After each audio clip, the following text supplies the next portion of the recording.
They say a person's final words reveal everything they really believed. And as Oscar Franklin Smith lay strapped to the gurney on May 22nd, 2025, moments before the lethal injection, he said just 7 words that left people divided to this day. "I didn't kill her. Tell the governor the justice system doesn't work." But here's the part that turns this case from tragic into chilling. He said that after new DNA evidence was discovered, evidence that his legal team claimed pointed to someone else being at the scene that night, but the court refused to reopen his case. And not long after that, he was gone. So the question that still haunts Tennessee is simple. Was justice served, or was the truth buried along with him?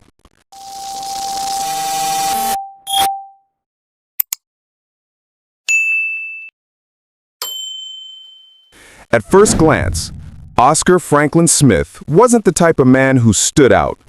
Born in Ohio in 1950, part of a big family with 6 siblings, he learned young that life didn't hand out favors.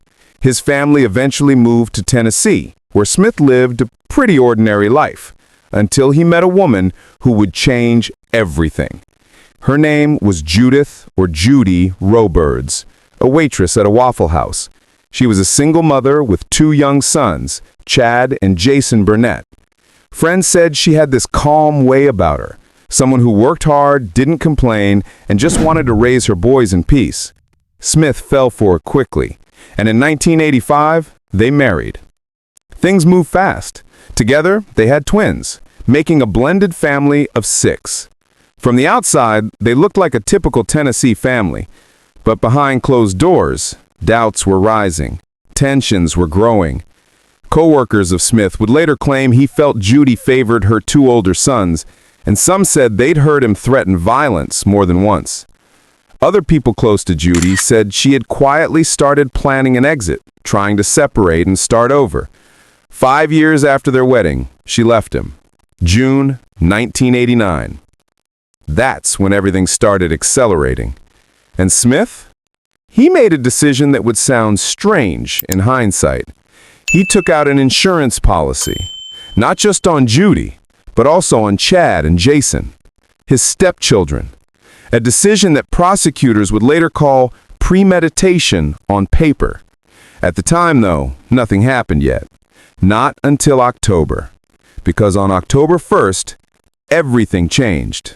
The evidence said it happened late in the night. Inside the home where Judy lived with her boys, a brutal attack began. What exactly happened, we may never know.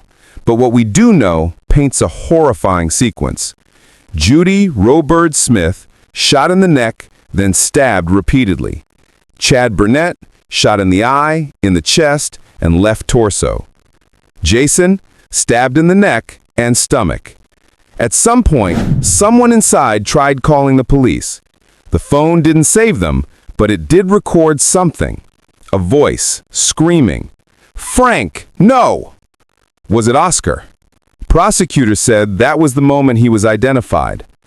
But the story doesn't end there. At the crime scene, investigators recovered a peculiar object, an owl, a sharp tool usually used to punch holes into material. They also said there was a bloody palm print left on the bedsheet near Judy's body. The print was missing 2 fingers, the exact 2 fingers Oscar was missing on his right hand. But here's where the story takes a turn that would come back later. That owl was tested, and another fingerprint, apparently belonging to one of the investigators, was found on it. Yet that detail was barely mentioned during the trial. On July 26, 1990, just less than a year after the murders, Oscar Franklin Smith was sentenced to death. His execution was first scheduled for December of the same year by electric chair, but that didn't happen. More appeals followed, more delays, more questions. But maybe the biggest question was this: was the evidence truly solid, or was it just convenient? Smith hired his own fingerprint expert, who claimed that the palm print analysis used by the investigators was flawed, possibly even incorrect. He argued that the print could not be definitively linked to Smith, and that the original examiner had made multiple errors. But it was too late. The jury had heard enough. Insurance policy, threats, a chilling 911 call, a missing finger palm print, and a family wiped out in a single night. Was it enough? Maybe. For some, it was all they needed to hear.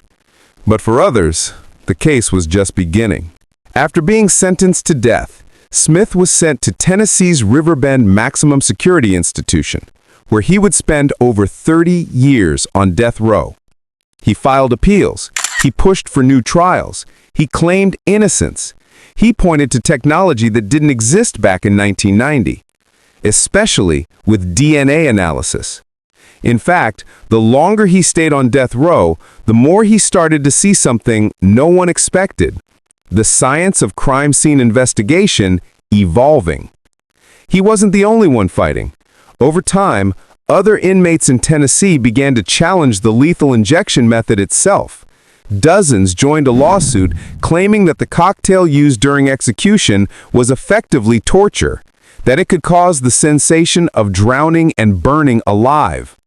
Smith became part of that lawsuit.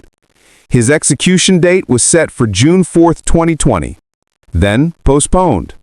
New date, February 4, 2021. Again, postponed. This time because of the COVID-19 pandemic.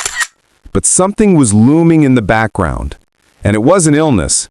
It was a question, a legal one, a moral one, a scientific one. Had this case been built on outdated methods that couldn't survive modern testing? That question exploded in 2022. In March 2022, just weeks before his new execution date, his legal team filed a motion to reopen his case based on new DNA evidence that had been recovered from one of the murder weapons. Reports claimed that the DNA pointed to an unknown assailant, not Oscar Smith. A public defender named Amy D. Hartwell said something that sparked debate across the internet. DNA evidence shows that an unknown assailant, not Mr. Smith, used the bloody murder weapon found at the crime scene. Suddenly, the palm print wasn't the only piece of evidence in question. There was also the investigator's fingerprint found on the owl. Was it contamination? Was it mishandling? Or was it something more? Speculation online began to grow, and a chilling question started floating around. Had Tennessee sentenced a man to death based on evidence that would never survive modern testing? Smith's team argued that new technology allowed them to test samples in ways that were impossible back in 1990. They said that the case should be reopened based on science alone. But the court responded with a single word: denied. On April 11, 2022, the Tennessee court declined to reopen his case. Less than a week later, the Tennessee Supreme Court refused to stop his execution. Smith was out of options. And then, something went wrong. April 21, 2022, Execution Day. Tennessee began preparing the lethal injection. Witnesses were lined up to watch. Smith was just hours away from death. But suddenly, everything stopped. Governor Bill Lee issued a statement that stunned everyone. Due to an oversight in preparation for lethal injection, the scheduled execution of Oscar Smith will not move forward tonight. What was the oversight? A shocking discovery. The lethal injection drugs had only been tested for potency and sterility, not for endotoxins, which could make the execution incredibly painful, or even torture-level suffering. That wasn't just a mistake. That was a legal grenade. It forced Tennessee to halt all executions for the rest of the year. Smith's life was extended, again. But was it fate or failure? Some believed he was buying time for the truth to finally surface. Others said he was simply delaying the inevitable. But one thing was clear: when Tennessee returned to executions, they would return with him first in line. By early 2025, Tennessee released a new lethal injection protocol using a single drug execution method. The state was ready again, and so a new death warrant was signed.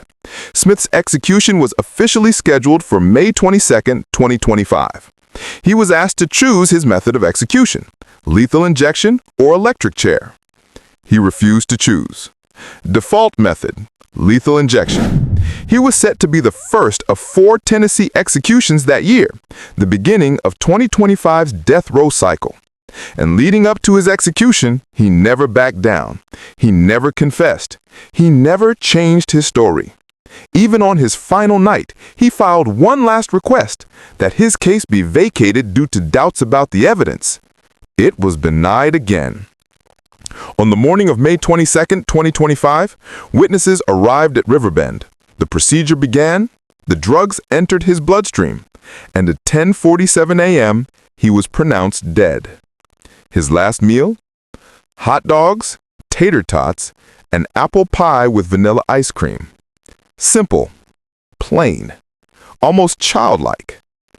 His final words? I didn't kill her. Not everyone believed him, but not everyone felt justice had been done either. His victim's family, especially Judy's siblings, said that they would carry this pain for the rest of their lives. They emphasized that this tragedy was a reminder of the devastating consequences of domestic violence, what it does to families, and how warning signs should never be ignored. Others were stuck on the unanswered questions. Was the palm print perfect evidence or flawed science? Why was the awl mishandled? Why was the DNA motion denied, even with modern technology? And why did so many people feel uneasy after the execution instead of relieved? Some called it justice. Some called it a mistake. And others called it something even darker. A question mark that Tennessee wanted buried. So, what really happened that night in 1989? Was it rage? Jealousy?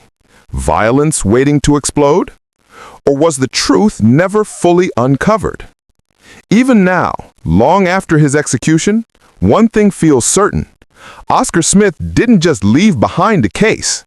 He left behind a debate. Was this the system working as intended? Or a reminder that sometimes the truth doesn't get a final appeal? What do you think?